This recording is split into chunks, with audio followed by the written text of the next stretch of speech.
Taylor Swift as a political influencer. Is there no end to her reach? You know, they call it the Swift effect. It appears not, because on the other side of the world, her concerts are causing a diplomatic spat.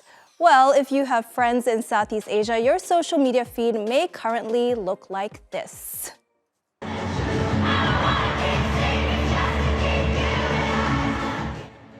Yup, Swiftie fever has swept across the region as the pop star performs at 6 sold-out shows in Singapore.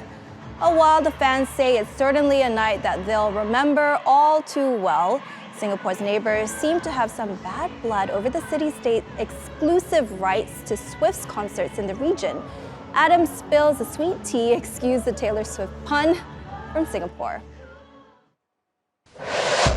The Eras tour has landed here in Singapore, and Swifties across Southeast Asia are rejoicing.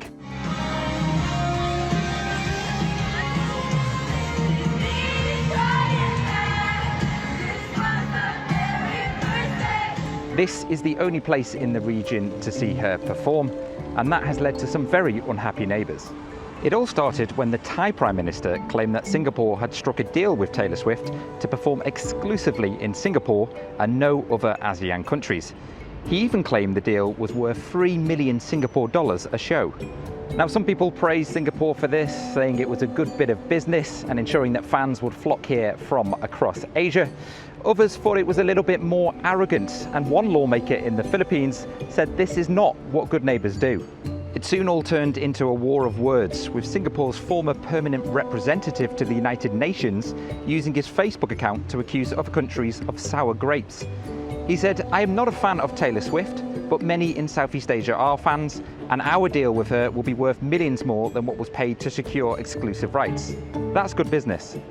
Now, amidst all of this, Singapore was very keen to make one thing clear, that they haven't paid around 24 million Singapore dollars for Taylor Swift to perform here.